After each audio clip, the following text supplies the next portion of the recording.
Rookie rankings is what everybody wants to be knowing about right now. We have games. Preseason week one has concluded. We have stats for all these players. So we need to understand. And I'm here with Stan today from Dynasty Price Check. Go check out his website too, dynastypricecheck.com. We got to understand, have people changed in their overall values? Antonio Williams, apparently he's wide receiver 8. Jacoby Lane, apparently he is the truth. So I'm here with Stan today, and we're going to be doing a nice little tier list for all of the rookies, updating for you guys for not only if you're still have your rookie drafts coming up, a lot of them are already done. Should you be trying to offload these guys that are falling in value and target Desjuan Stribling, who is now apparently the real Mike Evans on the 49ers. So I'm here with Stan today, and we're going to start off with S tier. Stan, who you want to put in S tier, my guy? I'm going to keep this one nice and quick and easy. This one is Jeremiah Love, and that's going to round out my entire S tier of this class. That's going to round out my S tier as well. Now, we do have, interestingly enough, we do have something to talk about here with Love. Jeremiah Love, I mean, we already have the Nathaniel Hackett situation where, oh, Jeremiah Love, he's just a rookie. Jeremiah Love, James Conner RB1. Jeremiah Love looked really, really good, but I'm a little nervous that he looked good for too long. They had him out there for the entire half of week one. Are you concerned about that? Do you worry about what his workload will be during the season? Is this more of a long term play, or you still think he's going to be a 14 point per game or more guy this year? Yeah, so this is a really interesting one to start off with because I actually recently had a Cardinals insider on my channel. A guy came over from training camp. He runs the Believe podcast over there in Arizona and has a press pass. And so he's been privy to everything. He's seen the whole offseason. Obviously, he's part of the organization and he's got the entire lowdown. I asked him the same question, wanted to get a lot of insight there. The video's up on my channel if you guys want to go take a look. But basically, what he told me is that he does expect it to be some sort of touch split, at least for the first 6 weeks, if not the first 8 weeks. And he did say expect disappointment when it comes to Jeremiah Love's output from the start of the season. Now, all that being said, I got to just say, I know it's preseason. We got to see a little flash of him. The way this man is running is different. He looks like prime AP out there with those strides, those jump cuts. Like, this guy is going to be a hard player to keep down the depth chart, even if you do want to mix it around a bit. Now, even in the preseason games, though, we did see Jeremiah Love, he was working between the 20s, and then suddenly we get close to the goal line. Tyler Algier's there. That's probably what we all feared anyway. I could see that really being a nail in your side throughout the fantasy football season if you are looking at Jeremiah Love as someone that can just win you the league on his first year. I don't think that's going to happen, but I do think that you got to trust the process with this one. This man just turned of legal age to have his first drink. There's going to be a ton of fantasy production down the line for Jeremiah Love. So patience is key here. I totally agree. Totally agree. Now we get to go to A tier. It's a tier below Jeremiah Love for a reason. And honestly, I don't think much has changed in terms of where these guys are going to be ranked for me. But I would just say that A tier has gotten lower. So that's not really a great sign. But I'm just going to go ahead and throw the big three on here. And we can talk about if we want to add anybody or subtract anybody. But for me, the big three is Tate, Tyson, and Lemon. And just the situation with all three of these guys, we got Tate, Cam Ward. I've been fading Cam Ward forever. 5 for 14 preseason week one. Carnell Tate 0 for 3. Let's not overreact. As soon as Tate makes a good catch, everyone's going to be back on the Tate train. With that said, I am fading this Titans offense, so this does scare me for his next season, kind of like Jeremiah Love. Tyson, Tyson had a hamstring injury. He's fine. Oh, wait. Then you hear next day, actually, he's not fine. His status for week one's up in the air. So the nagging hamstring stuff with Tyson, we knew it was a concern. One of the most talented receivers in this class, but already having the hamstring come up. And then you have Lemon, who apparently Dontavian Wicks is wide receiver too because of Lemon's injury. So Stan, what is your take here? I know I got a lot of people asking me.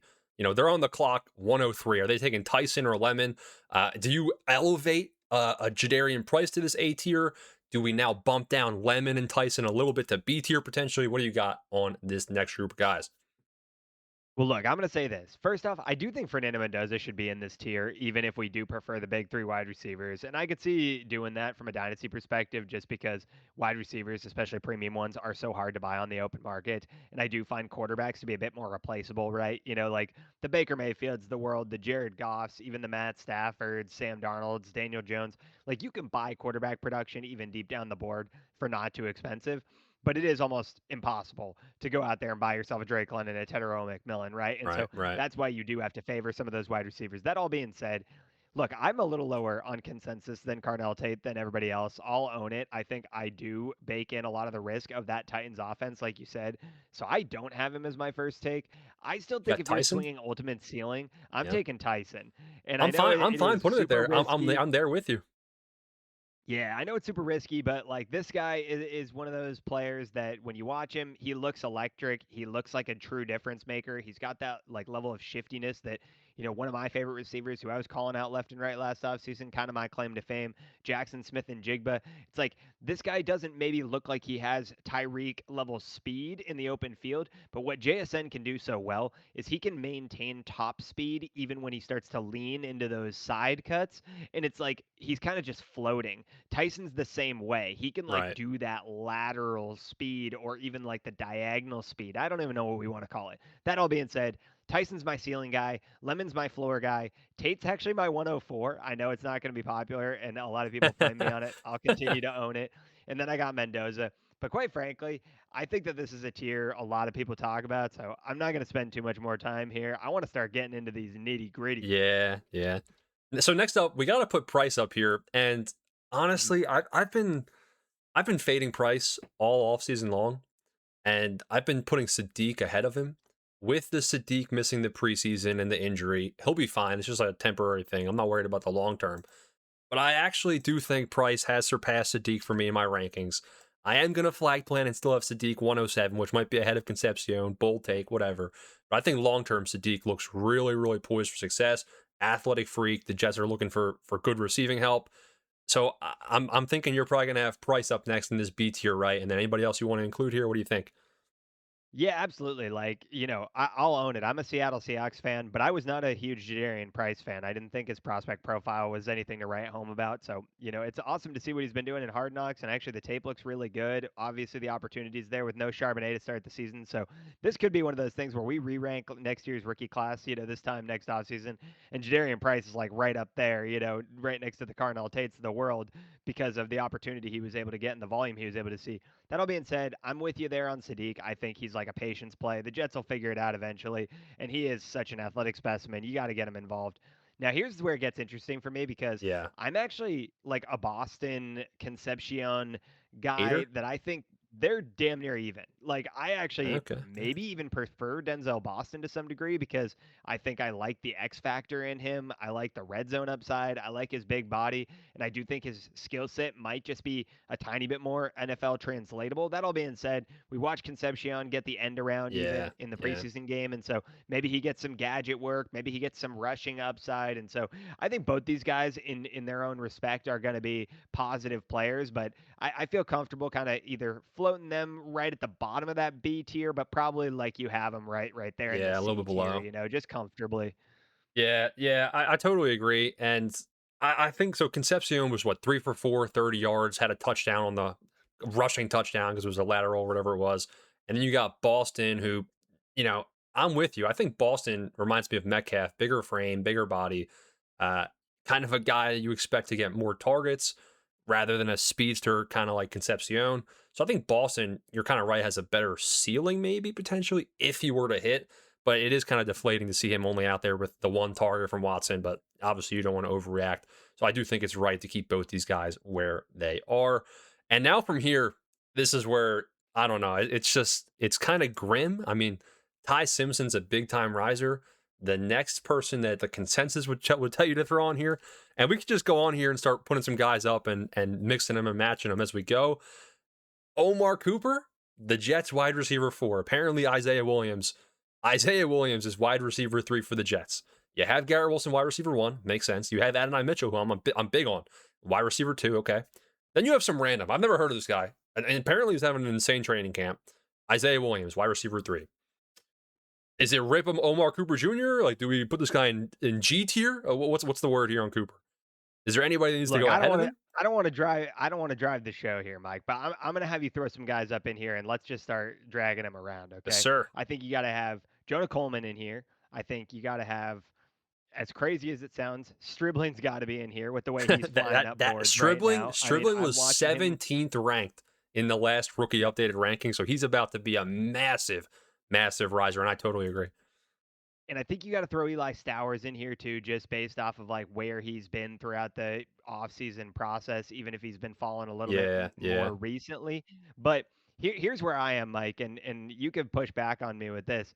Call me crazy, but I'm gonna go ahead after Boston, and I'm gonna put Jonah Coleman there, and then I'm gonna have Ty Simpson right after him. I do think that Denver backfield is for the taking. Like Dobbins has not been able to stay healthy over time. It is not if he's going to go down, it's when he's going to go down. I'm not an RJ Harvey believer. His metrics were pretty terrible, and he was already 25 years old this year. Jonah Right. Coleman already looked promising, even I know it was a preseason game. But this is a guy that go put on his 2024 tape. The streets don't forget. Yes, last year he was injured, so he looked a lot worse than he is. He's a bowling ball. He's got great hands. His deeper analytics are actually really good. And I could see down the line Jonah Coleman just being that guy Sean Payton relies on, whether he's a Mark Ingram type or this guy, ends up being a little bit of a blend of Mark Ingram, Alvin Kamara with his hand skills. But he's a bowling ball. He's got red zone upside. Like, I think you got to put some respect on Jonah Coleman and the Denver landing spot because Denver's going to put up points. Yeah, yeah, I totally agree. I think Dobbins is, honestly, before we had landing spots and draft capital in the combine, I thought Jonah Coleman could go ahead of Price because Coleman has that receiving skill set of the pass protection role. Obviously, not an ideal landing spot where he's in a three-man committee, but if you're patient, Dobbins is going to tear his ACL. Harvey wasn't efficient last year, so Coleman definitely could work his way on the field. What I just did here, I'm looking at the board, and this is why this is a weaker draft class, right? Like these top 8 guys, I feel like these top 8 guys, they can make immediate fantasy impacts. I think Boston can potentially be decent. Stribling out of left field. This guy was what, 7 for 8, 63 yards, getting comped to Mike Evans at training camp. You have the Ricky Pearsall injury, which is now elevating his opportunity. So he can make an impact. Coleman can make an impact. I feel like after this, top 8, some of these guys are more dart throws. And especially when we go down to the next year, it's going to be even worse. Stowers, I will say, the word on Stowers is he's kind of been disappointing. Like, he hasn't had any positive buzz. He hasn't had any major plays at training camp. The reporters at Eagles training camp are saying this guy kind of is just there. And specifically in preseason week 1, he missed a couple blocks. He was out there. It is a longer term player, right? Like, you don't need Stowers to be some freak right now. You don't need him to be the next Brock Bowers as a rookie because Goddard is there. So it's a longer term play. If the Eagles can develop him under Goddard, it definitely could be fruitful. But yeah, I definitely like the way we have things going right now. Who you want to throw up here next? Yeah, no, next, I think, this is where it starts to get really messy. And this is why I actually am glad we're kind of chopping it up and doing this show is, I'm looking at my rookie rankings right now. I've got in the next tier Jacoby Lane, Antonio Williams, Chris Bell. I think you got to even include at this stage Jeremy Bernard, Yeah. Caleb Douglas, and Cyrus Allen. Like, I know I'm just throwing names at you, Cyrus but Allen. I don't even, this is a these are the little, a guys that are little, rising up the board. sorry guys, no graphic for Cyrus Allen. All right. This guy was way too low in the draft process, but yeah, I definitely agree that Allen, I would be taking, late half round 2 now. And who was the last Yeah, one? and Antonio Williams, Commanders. Antonio Williams. Yeah, and honestly, like I think it sounds crazy, but I think we got to include Caleb Douglas in here too. Yeah. Caleb Douglas Yeah. is a guy that like he looks like he's wide receiver 1 in Miami right now, and he's probably not even on this graphic either because he was You're going to get a Pop damn near Douglas graphic. undrafted. Yeah, there you go. You could use Pop Douglas as our Caleb Douglas placeholder, but Yeah. there you go. Like that's where I think the tier we basically are now. And maybe if you wanted to throw Ted Hurst in here, I probably wouldn't fight you too much, just as far as like opportunity upside. But I think that's where it ends. Now, for me, if I had to order them, I'd probably be going Lane 1, Antonio Williams 2, and then followed by an amalgamation of however you want Yeah. to put the Yeah. rest of them. I see you added Drew Aller in there. No issue with that. He actually looked pretty good. Great passer rating in his first performance. So, encouraging to see. And obviously, there'll be opportunity in Pittsburgh when Rodgers walks out the door. So, yeah, definitely some opportunity there, but I'm still an Antonio Williams guy. I know Diggs is going to keep him down the depth chart a bit here, but I like what he has to offer. But Jacoby Lane, he's been my guy since November. I love him. I was all in on him. I feel very vindicated right now, and I hope that continues into the NFL season, and he's not just a Bill Krosky merit wonder of training camp. Yeah, I pretty much totally agree here, except so Jacoby Lane, if you've been saying this guy's the truth, you're a genius because apparently guys, we can't downplay how good of buzz Jacoby Lane is getting out of training camp. You've got people saying he's the best receiver they've ever seen at Ravens training camp in 30 years. So let's not underplay Jacoby Lane. Like, they're talking him up like he's the next Devontae Adams. And so he could be a massive steal at current values. Somebody I'm targeting. He looked good out there with he was immediately in there in preseason game one ahead of some of the other guys. They made Elijah Surratt. You can see Surratt's not even up here yet. They made him wait behind like 5 other receivers. They made him wait. I got the names of these guys that Surratt was behind just because big time faller. They had him behind Tez Walker and LeJontay Wester. So like, R.I.P. Elijah Surratt, I guess. That's why he's not up here. But Jacoby Lane, massive opportunity ahead of him. He could be the wide receiver too if he can surpass Bateman. Jeremy Bernard had a great game as well. He was 4 for 5. One of his incompletions was a touchdown, barely out of bounds. Could have had a really good stat line if that touchdown counted. Chris Bell, wide receiver one, round one talent before the ACL injury. Now the hit rate on these round 3 guys is very low. Then you have Douglas. Caleb Douglas had a really good catch. I don't know if like the Dolphins are going to be the worst team in the league. They're going to be so weird. Like, they're going to be running the football every single play. Malik Willis looked good, to be honest. And Malik Washington was out there. He got 3 targets. You had Douglas have a target and a catch as well. I think that Douglas is now the wide receiver 2, it looks like, for the Dolphins. So he has got immediate opportunity. Stan, I always like relating opportunity and talent. Douglas can be a D tier, C tier talent. I don't care. But he's got at least A tier or S tier opportunity. Those are the guys I like taking shots on. Now, Williams concerns me. I think he's buried on the depth chart. But it's one of those things where you can't really walk back your statement. If we had Antonio Williams as an early round 2 guy, we can't just after 2 weeks of training camp say, all right, we're bumping him down 30 spots. So we are going to have to give him some grace. Now, the Diggs signing definitely hurts him a lot in my eyes. I'd probably be, maybe elevating Drew Aller or Carson Beck just as an upside shot over some of these receivers like Antonio Williams or Bernard that might be, uh, down on the depth chart to start the careers. But again, Drew Aller's not going to be seeing playing time until Aaron Rodgers goes anyway. So I do like the current state of the board. And let's go ahead. Let's throw on Beck. Do you have Beck in the tier below, or you want to keep Beck in this E tier with Aller? I'll probably put him a tier below. I think he's a guy that I don't expect a lot out of. He might see some games this year, but I don't think he's going to be a guy that makes a lot of waves. To be Yeah, honest, this entire next tier, I kind of just group as like my rookie deep handcuff running backs. I see you added Eli Raridan in there. I agree with you. That's who I was going to put. But I think next you got to just go, Singleton. yeah, exactly where you're going. Katron Allen, Nick Singleton. I think you got to throw Emmett Johnson in that tier, along with Mike Washington in that tier. And that's probably where it ends, to be honest. If you feel so inclined to throw a Damon Claiborne and an Adam Randall in there, I probably wouldn't fight you too much. Those guys, Yeah, although their talent profiles weren't as high, like they maybe even have better opportunity shares, right? Like right, Aaron right. Jones is old, Jordan Mason's on the last year of his deal, so that spells maybe a little bit of a role for Claiborne. And then Adam Randall, he actually looks decent in his preseason outing. Derrick Henry's, father time over there, but he keeps getting it done. So Yeah. maybe Adam Randall is gonna have some sort of minor opportunity as well. That all being said, I think they're maybe not fitting in that tier. I think that's kind of your handcuff running back tier, and then I probably already kicked you off onto the next tier.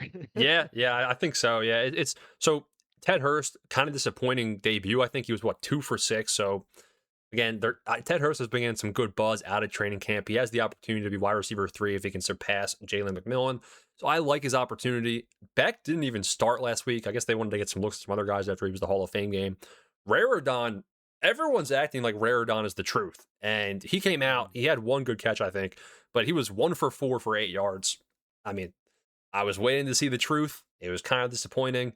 You have the Hunter Henry extension. People are acting like he's just going to surpass Hunter Henry, who was 10 plus points per game last year. I'm a little worried about that. I don't know if this guy's the truth, but he does, Hunter Henry is no Brock Bowers. So there is some upside here. He was a talented prospect. I really like Mike Washington. He was in my risers video. Mike Washington was 6 for 63 on the ground, looked really fast, Mhm. looked really good. And Clint Kubiak likes the dual running back approach. Problem is, I don't see a world where this guy is fantasy relevant in the next 4 years until or unless Genti dies. And then as soon as Genti comes back from that torn ACL, he's probably going to be irrelevant again. So this is more of a premium handcuff. Katron's a big swing for the fences, but again, not much pass catching ability there. Rashad White will be a third down pass catching role, and you'll have to surpass JCM. Singleton, I think, has the best chance at opportunity here. Not the best rusher, but he does have that receiving role at Penn State, the past history. I just think the coaching staff, they pretty much said Tyjae Spears and Pollard are our guys. Let's see what Singleton's got, if he can work his way up eventually. Seems like a long-term thing. Emmett Johnson, I feel like Andy Reid hates this guy. Brashard Smith is getting all the talk out of training camp. And Emmett Johnson apparently was RB4. Now, the good news is you have Emmett Johnson having a solid day in preseason game one, because I was worried. Emmett Johnson might be my third most drafted player in best ball. I think I have like 50% of him because I've been fading. I hate to say it, Stan, because you're a Seahawks guy. I've been fading Kenneth Walker. So I was theorizing, all right, the next man up's Emmett Johnson. I'm concerned the next man up might be Brashad Smith. Hopefully Johnson can carve out that RB2 role. All right, I think we got Max Clare on the board. You want to throw Max Clare up here? Are you a big Rams tight end guy? I've been fading the Rams tight ends, but I do think that, at this point we're kind of grasping at straws. That's how weak this overall 26 class has been. Yeah, the one guy we did miss in F who I think deserves to be there, even though he's injured right now, just based off opportunity, is Chris Brazzell. He probably should be up in there. Okay, Just the okay. Panthers don't have a lot of wide receivers to play with, right? Mm-hmm, Xavier mm-hmm. Leggette's been a bust for him. You got Yeah, Jalen Coker, I guess, but maybe Brazzell's got some opportunity in the future.